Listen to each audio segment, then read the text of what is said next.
I'm old enough to remember everyone having a pager. Okay, Grandpa.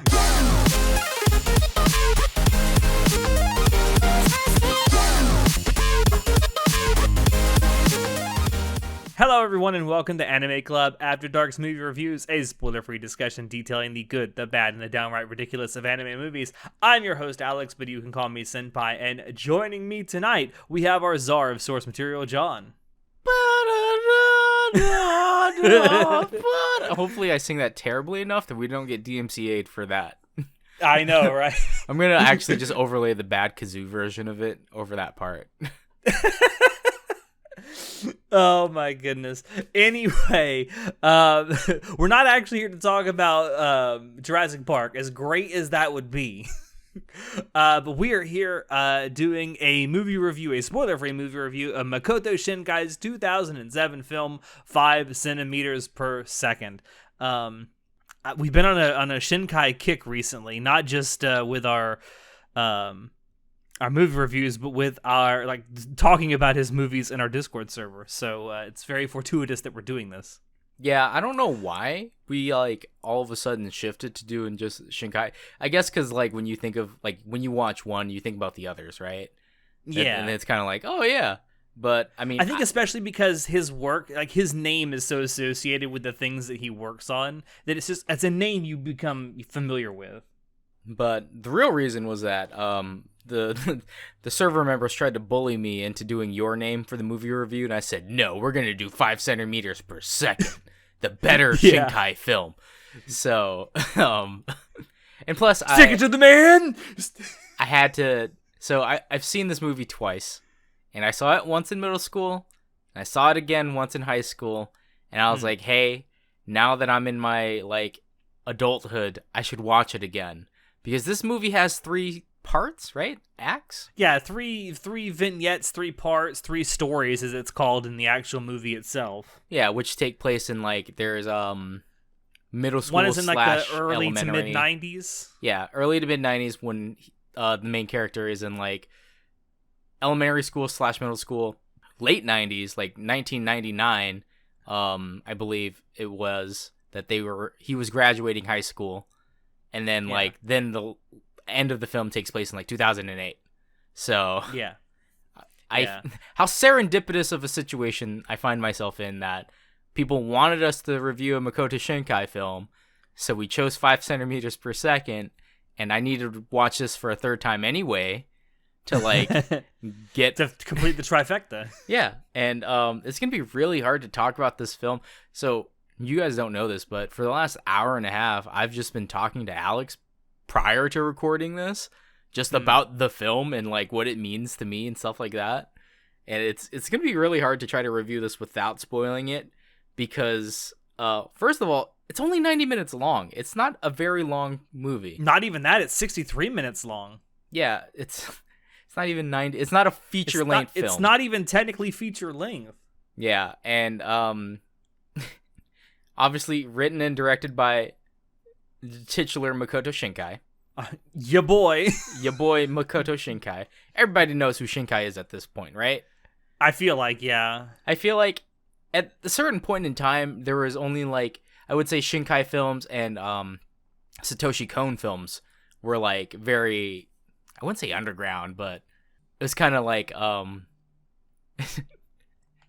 want to say art house, but it was unknown, basically. But Makoto Shinkai has really broken out into the movie scene, and everyone knows Makoto Shinkai stuff now. Oh yeah, especially over the last 5 years or so. But when 5 centimeters per second came out in 2007, he was still relatively unknown in the main world, in my opinion.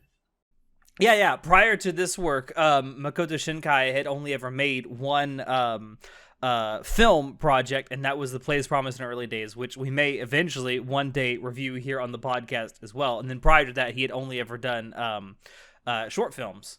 Yeah, so a distant planet. What I literally just looked this up and I completely forgot already. But yeah, he only did OVAs. Talking about Voices of a Distant Star. Voices of a Distant Star, which I think is a great OVA. But Yeah, I feel like that's the only Shinkai film I haven't seen. The one before this, 5 centimeters per second. So maybe we'll watch it. I believe Natai is the next one to choose a movie, right? He is, and he's already chosen, so it won't be one of Makoto Shinkai's films, I can tell you that. Well, it's fine. The film... We probably shouldn't do back-to-back Makoto Shinkai films. I know, right? But the film, 5 centimeters per second, itself was produced by Comics Wave Films, who have worked with Makoto Shinkai on almost all of his projects. I believe, at this point. And like I said, the film did premiere in 2007, March 3rd, 2007, to be precise, in Japan. Normally, when we do our movie reviews, I try to find information about how much it cost to make and how much it made in the box office. I could not find information, at least sourced information, on either of those things for 5 centimeters per second. And to my knowledge, at least in the United States, I do not believe that 5 centimeters per second has premiered theatrically in the United States ever. Yeah, and this is like, so mid 2000s, you gotta understand, anime still wasn't big in the US. Not as mainstream as it is now, where literally we get theatrical releases of movies and stuff, which is insane to me. Like, this is like right off the God, this is only 7 years after people were stopping to use the getting VHSs with the yellow subtitles on them. Yes. The freaking old school way to get anime, dude. Oh, we're old. We're old. But yeah, it's no surprise that no information was saved about this, just because like I think it only released in Japan anyway, so it'd be hard. On one hand, it'd be really hard to get that because it's Japan release only. So we wouldn't have an international database for that. On the other hand, the fact that it was in early 2000s, like the only type of stats that get tracked prior to, I'd say about 2010, prior to 2010 would be like Hollywood films. Those are the only prolific enough films that people actually recorded everything, like from production costs to who was in it to every single thing. So it's just hard to get that type of information without being in the industry. Unfortunately, I don't know anyone in the Japanese film industry. So, hey, if you guys, if anyone in the industry is a fan of the podcast, wants to shoot us a message and do an interview or something, that'd be cool. But yeah, and if anyone does out there know of a source that a reliable source that has information on the budgeting that it took to make this, or any kind of box office receipts it got in Japan, I sure would like to know. So you can always post a link down below in the comments. And as I mentioned before, like it's a short watch. It's 63 minutes long total, and that includes the fucking end credits as well. Yeah, the last 3 minutes is just like a freaking compilation of every single thing you just watched in the last hour. Like, set to music. But my source is that I made it the fuck up. It's like an AMV. Let's talk about the art and animation. First off, the one thing I definitely gotta praise this thing for is, my god, the background art is beautiful. Holy shit. I've got to say that the anime itself, or the film itself, is pretty dated. Like, dude, it's mid. It looks like an anime from 2007, in my opinion. Yeah, I mean it does, but it still looks good. Because this is before that weird shift where everything turned into moe cute blob. You know what I'm saying? Like, a lot of Makoto Shinkai's newer films, it's gotten a lot more anime moe in my, not moe, but just more anime, like rounder eyes, more bubbly, like just fucking rounder proportions in general. It just looks more anime, like modern day anime. Like 2006, 2007 was a weird time in anime where we were just coming off of the 90s, where everything was like, no, we got to make things like skinny and like everything looked like Clamp, basically. Everyone draw like Clamp. So that was like the 90s, right? Where we tried to kind of make anime like realistic proportions. And then we went to this weird like bug-eyed anime chibi thing, forming what we have. Clannad. It was just honestly just Visual Kei doing that, but you know what I'm talking about, like that transition period. Yeah, where I will say, and you're right. Like the mid 2000s was like that, like in between transition time between like the '90s style that we had all become accustomed to, and the new style that we have now, which is like you say, the rounder cheeks, the bigger eyes, the big the moe look, the sort of modern day moe look. Yeah, modern moe blob. It's hard to so unless you watch a shit ton of fucking anime like we have in our long time of watching anime, it's hard to notice these type of changes, especially for like newer age anime fans. Like a newer age anime fan would look at this and be like, "Oh, this looks like garbage," and it's like, "Well, this is what anime used to look like, so get used to it, kid." But it still looks good in my opinion. Everything looks. I want to say everything was hand drawn. I don't remember if everything was hand drawn. I wasn't paying too much attention to the anime movie because there's not a lot that happens in the movie. Like there's not. I wouldn't say this is not a film that is deep enough that I would say you need to pay attention to anything. This is definitely a film that's more about like the emotions and stuff. And what better way to get those tears revving than to have I don't know what the fucking it's called. The orchestra? Did they have an orchestra? Anyway, well, Tenmon. Yeah, if you're talking about the soundtrack, I mean, the soundtrack definitely flows with the visuals on screen very, very well. Yeah, I think the soundtrack wasn't bad. Obviously no giant, huge orchestra swells like we get with Hiroyuki Sawano, but Tenmon did a decent job with just having an OST.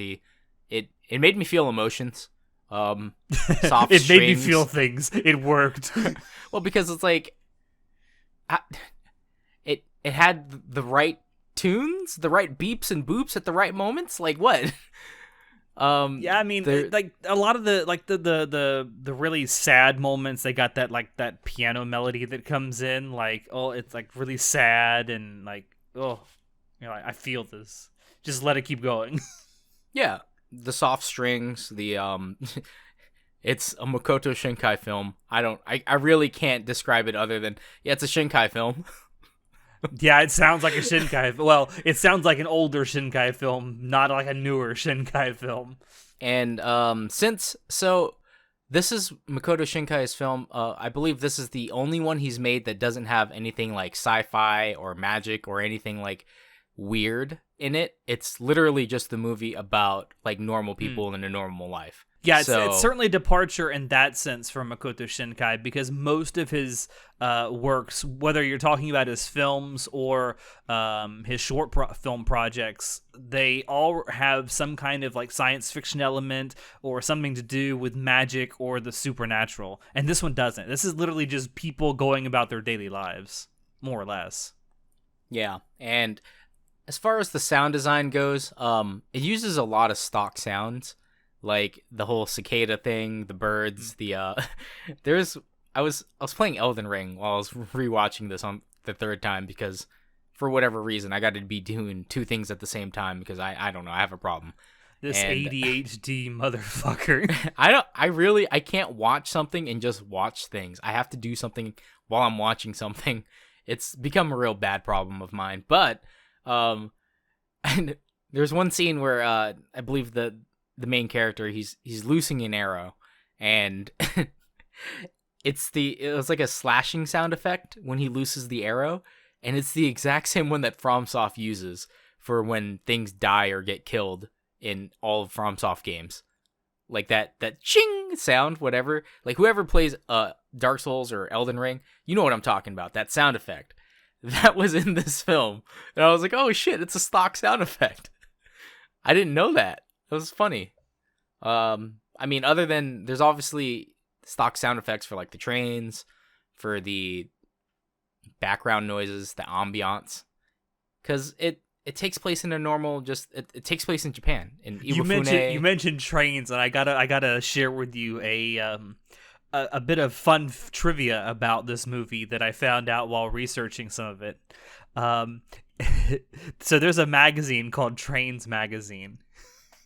And in 2010, they rated their 100 greatest train movies, and this movie was made the list. It was the 45th greatest train movie according to Trains magazine. I mean, the 2010. plot kind of does revolve around. The first 20 minutes revolves around a whole train, so I Pretty guess, much, dude, yeah. I mean, it's about a train train. movie. It's about a train journey from like I guess in somewhere in Tokyo to like the rural areas around it. Yeah, it was Journey Across Japan with Chris Broad. But yeah. Other than that, I don't really have anything else to say about the sound. The music was all right. The sound design was all right. It wasn't bad. It definitely didn't detract, which is it's a plus in my book. As long as your sound design and sound scoring do not detract from your film, you're doing good. But it definitely, I wouldn't say enhanced it or made it better. But that's because, like, you didn't really need any of the audio cues to feel the emotions that the scenes were... When the scenes were playing out, you didn't need audio cues to really, like, tell you, hey, this is a sad scene, because this entire film is just kind of sad in general. I would attribute that more to how well the cinematography is done than anything else. Oh, yeah, like... The cinematography, we didn't even talk about the cinematography before we went No, you kind of skipped over because you wanted to talk about the music. Because I knew I'd forget about the sound effect thing, because I was just like, I gotta talk about that. It's so funny. But yeah, the cinematography of this it's shot really well. But again, you don't have to pay attention too much, because as long as you understand what the narrative is, like what they're saying. Like, so if you watch the English dub, for example, and you speak English, you can just listen to the emotion of the actors, overplayed by like not really a vignette, but like overplayed by whatever thing you see on your screen. I can't talk right now. I have bad vernacular. I'm very tired. It could be because you've been up for 15, 16 hours now. A little bit. Been up for a little bit. In typical John fashion. It's either too early or too late for this shit. Yeah, it's never the perfect time. Because if it was the perfect time, we'd record at 10 p.m. every night. Oh my. But yeah, the cinematography, it's shot really well. There's lots of panning shots across like scenery too. Yeah, and it's beautifully made. It's a beautifully constructed movie, though not without its shortcomings, because I think one of the worst things about this film is that it's only 63 minutes long. It kind of feels like a half film, in my opinion. It does. It feels like there's so much more that could have been done with the story, or stories, I guess, being told throughout this, that it could have warranted like a 90-minute to 2-hour long runtime. Yeah, and like there's 3 interconnected OVA-styled vignettes, right? And they're about approximately 20 minutes each. Yeah. The last one, which is called 5 centimeters per second, is by far the shortest one, though. Yeah, because the first one called, is it Sakura? Oh my god. Why didn't Cherry Blossom is part 1. The second part is called Cosmonaut. Okay, so the first part, Cherry Blossom, is like 25 minutes long. Almost like an anime episode. Yeah, and I really liked the first part. Like, it was my favorite part of the film for a long time.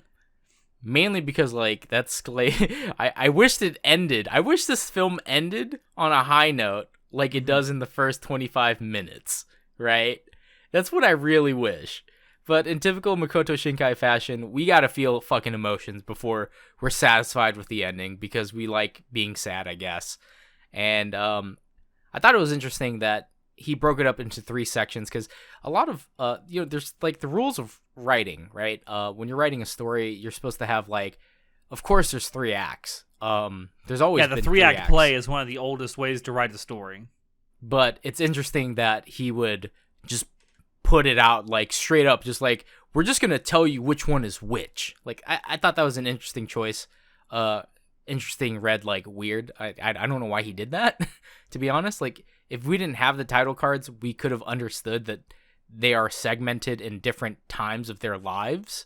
Yeah. However, in Act 2, Cosmonaut, it does switches up the point of view. So we have there's basically 3 main characters in the film. I don't remember their names. Takaki, is the main male character's name. There's Akari, who is his sort of love interest in in part one, and then there's Kane. Oh yeah, Sumida. yeah. So Tono, Akari, and Sumida. So there's basically just three characters in this film, and Yeah. in Act 2 it switches to the point of view of like Sumida, and I really liked it because it gave us a different perspective. Because part 1 focuses mainly on Akari and Tono, and we understand their relationship, and it all is focused on them, right? And it's the main character really is Tono, I'd say. So when in Act 2 it swaps over to Sumida, you're just like, it's nice to understand a different point of view of like what's happening around him, because I think the film it's about like time and space and relationships, right? That's what really this film is about. And I think even though it had a very limited runtime to do it in, I think it did it well enough to like showcase how relationships get strained because of time and space. Like it's straight up just sad. And it's very realistic too. Like, I feel like many people who watch this, especially older people, can certainly relate to this idea that, you know, as great as some relationships, whether they're romantic relationships or even friendships, start out when you first meet people, that eventually there's a distance that forms and you grow further and further apart from it. And that is only exacerbated by an actual physical distance that can show up too. Yeah, like I love that in the 3 parts we see like childhood, essentially early childhood to early middle school, to childhood to like teen to like adult, right? And when you're a kid, your entire world revolves around basically your school and the people you know at school, right? So something as devastating as moving to a different school, just like fucking, like in my own personal life, moving to a different school that was only like 30 minutes away, that was life-changing. I never saw these people ever again in my life because it never occurred to me that I could just go visit them, because you really couldn't.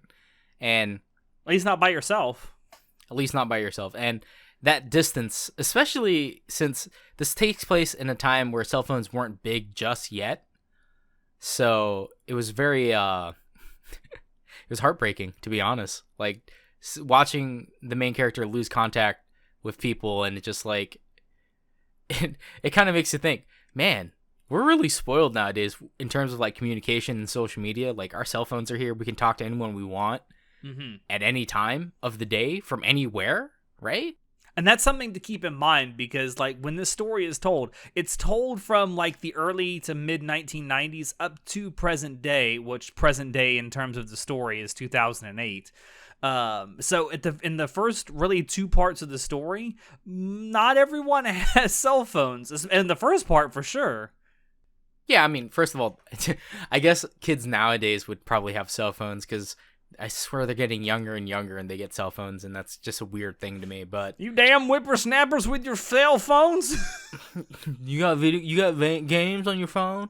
Anyway. Hey man, you got games? Yeah, so they were using a freaking payphone, right, in the film. And I was just like, oh, geez, I don't think we have payphones anymore. I haven't seen a payphone in real life, in person in real life. The last time I was in Canada, I saw one. It was really weird. It's been like over 15 years since I've seen an actual payphone. No one uses payphones anymore. I remember there was a time, all right, my age is going to show here, because I've accepted the fact that I'm getting old now. But I remember there was a time in my life when I was applying for jobs that it was good to have a home phone number, and you wouldn't put your cell phone number because cell phones unprofessional. Was seen as unprofessional. Like that was what was told to me. Nowadays, it's unheard of to have a home phone number, and you have to put your cell phone number. And if you don't have a cell phone or a cell phone number or a way to contact you, you're seen as unprofessional. Yeah, it's so weird. It's such a shift, man. It's barely been 15 years. Like, come on. What the heck? I'm old enough to remember everyone having a pager. Okay, Grandpa. Let's get you back into bed here.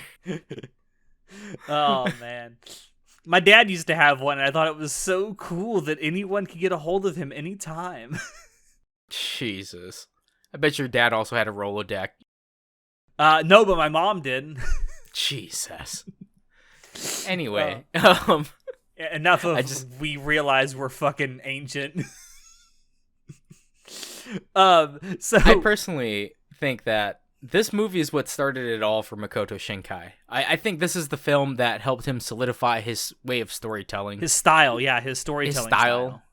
Because it, to me, personally, and maybe I'm wrong. I'm probably wrong. I don't care. This is my opinion. I think 5 centimeters per second is the basis of all of Makoto Shinkai's works. Like, they all follow a very similar structure in every work after this, when he does romance ones. Like, when it comes to Garden of Words? Garden of Words. Yes, Garden of Words. I was about to say Garden of Sinners. I'm like, no, that's that Ufotable anime. That is a completely different anime. That is a completely different anime that nobody knows about, but it's an amazing one, and it's also an OVA series. It has like seven OVAs? 8 OVAs? 7 or 8. I can't remember exactly how many. But it's done by Ufotable, and no one knows that, because no one liked it, I guess. I'd liked it, but point is, what was my point? Where was I going with this? Alex, remember for me. Okay, you're relying on me. You're very brave.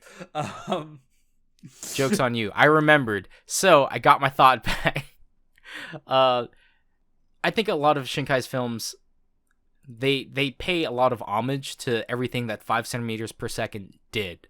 Like the whole, for example, the two characters who can never meet actually eventually cross paths, right? Quite but they literally. didn't know it. Yeah, and they didn't know it. That fucking stems from 5 centimeters per second. That's like the entire. That's the what happens in the first fucking 5 minutes, right? It's like, well, and not to spoil anything, but like the ending of 5 centimeters per second is directly mirrored in the ending of Your Name. Like, not even like trying to hide it. Though I'd say the ending of Your Name and the ending of 5 centimeters per second have different meanings. They do, but like the cinematography of them is very similar. Yeah, and this is kind of what lends credence to my whole idea that Makoto Shinkai bases everything off of 5 centimeters per second, because this was his first film, or his second film, but his first major, like, everyone liked this film. Yeah, I mean, it was pretty well received in general when it released, for sure. Yeah, this was big in the anime community back in 2007 when it released. Like, prior to this, we just didn't have very many movies, I guess, comparatively to things like this. But I remember watching it when it first came out, because the anime community was just like, oh my gosh, have you seen this movie? It's so crazy, good, it's sad, blah, blah, blah. I'm like, yeah, whatever, I watch anime. I watch all the anime. I'm like 14, I'll watch every anime. So, but I feel like this film focuses a lot more on the growth of the main character guy. Not really the growth, because we don't really see very many of that, but it relies on a lot of fill in the blanks with Makoto Shinkai. Like, a lot of it has to do with things that happen in life that you can use your own experiences to fill in the blanks, and it's why it's kind of successful. Yeah, it's like Makoto Shinkai is directly talking. You say, so how do you feel about that? Yeah, a lot of the situations that Tono finds himself in are things that I found myself in during the same age in very similar circumstances, right? Yeah, well, and it's ostensibly the entire story for all 3 parts, really, is ostensibly about loss and how you deal with it. And I feel like I resonated so well with the first part, the second part, and then as an adult, I've resonated with the third part really well too. And I'm just like, fuck, I really wish I could spoil this and talk at length about this, but I really can't, because that's the point of the movie. It's only 60 minutes. Please give it a watch. If you've never seen this, you really need to watch it. And then tell me I'm wrong that Makoto Shinkai did not base the rest of his films on 5 centimeters per second. Fucking debate me. At me. Fucking... So one thing we were talking about before we actually got started with this recording was the fact that, and maybe you agree with me, that this is something that definitely deserves to be watched by someone 3 times. Ideally, you should watch it the first time when you're young, like particularly like if you're in middle school or early high school. You should watch the second part, or you should watch the film again when you become an adult, ostensibly like in college or late high school, and then you should watch it again as like a full grown adult, like in your late 20s, early 30s. I think to get the most out of it, you have to watch it at those 3 time periods of your life, because you will get something different every single time you watch it.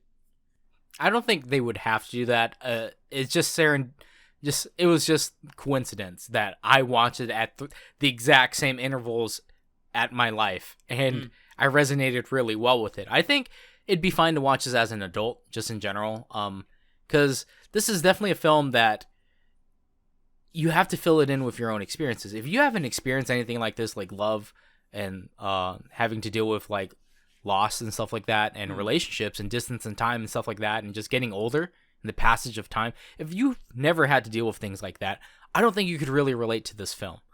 And perhaps, although I feel like you could insert your experiences with friendships just as easily as you could with a romance. Yeah, but the problem here is that time and space play a very big factor in this, and I feel like at least until you're in high school or something, or at least an early adult, you wouldn't really understand what it means to grow apart. Like, that's a big theme of this movie, growing apart. And to really feel the full brunt of the Makoto Shinkai kick to the heart, you gotta understand about growing apart. Yeah, and which I feel like by the time you're an adult, particularly if you're an adult in your late 20s or early 30s, you've experienced that at least once or twice. Yeah, you have enough of you've experienced at least a little bit of it that you can understand, and you can extrapolate this type of like definition. Because again, this is a film that you got to fill in your own blanks, because it only's got 60 minutes to work with, so we don't get a really cohesive story, and there's not a lot of explicitly overtly things told to you.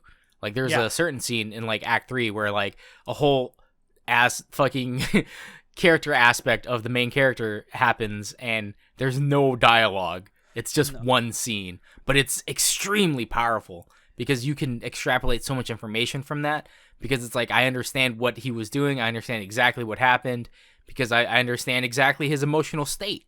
And again, not to in spoil which everything it, occurred. the entire thing is predicated on the main character receiving a phone call and his reaction to it. And his reaction to it tells you so much. Yeah, and it's really hard to understand how good of a film this is without having these type of experiences, which is why I feel like a lot of people think Makoto Shinkai, like 5 centimeters per second, isn't that great, because if you're a younger fan, you might like it just because it's like, yeah, it was all right. Like, I understand what it's like growing up and not having the same friend group anymore, but I'm like, but do you really understand what Makoto Shinkai is trying to tell you here about time and space and the distance between us? Come on, and about man. getting over loss. Like, there's a lot more flavor and depth to this film, and it's so amazing that it can do that in just like a little bit over an hour. It's insane. But again, that's because it's heavily reliant on fill in your own experiences, which I guess you could say Makoto is bad. Shinkai has become really well known for. Yeah, again, it started it all. All right, so to wrap this up, John, what do you give this out of 10?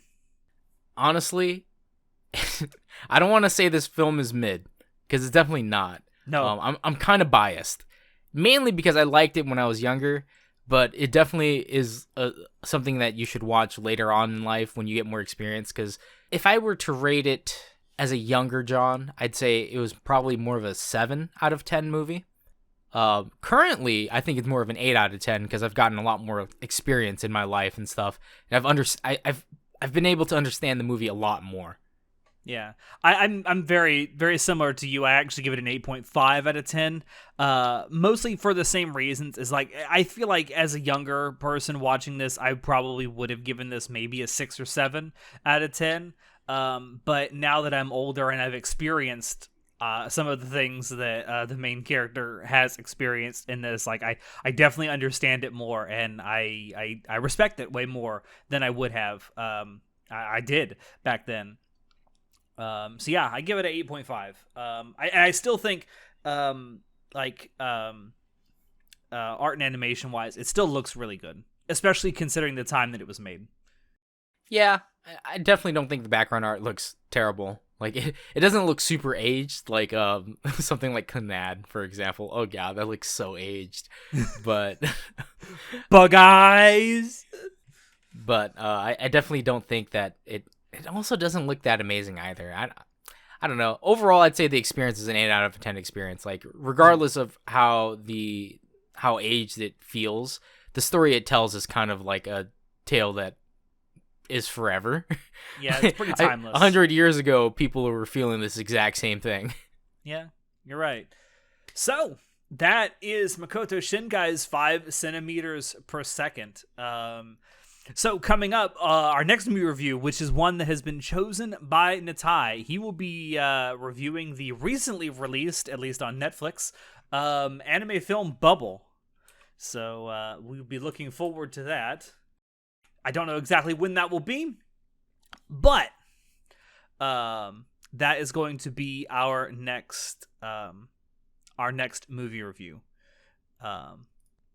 And then it'll be back to me, and who knows, maybe I'll do another Makoto Shinkai movie. It does seem like whatever movie people keep talking about in our Discord server ends up becoming one that we review. Boo. Boo to peer pressure. Boo. No, I shall bow down to peer pressure. Ugh. Especially if they're people who follow us on Discord. Would you guys like to have a sway? Anyone else that wants to have a sway on our hearts and stuff, check out the links below. That's right. So thank you everyone there for stopping in to listen to us. As John said, do check the description below where you can find links to Anime Club After Dark on Twitch, on social media, and on Discord. Do make sure you're 18 plus if you join our Discord server, though. Check out our merch store as well. Any purchases you make there do really, really help us out. With that, I have been your host, Alex, and I will see you next time. Say goodnight, John. I can't wait to go to sleep. Holy shit, this has been so long. Do you know what sleep is to you, John? What? Do you know what sleep is to you? What? I don't understand. What are you trying to connect this to? It's the place promised in your early days. Oh my god. I couldn't resist. Collective sighs around the world.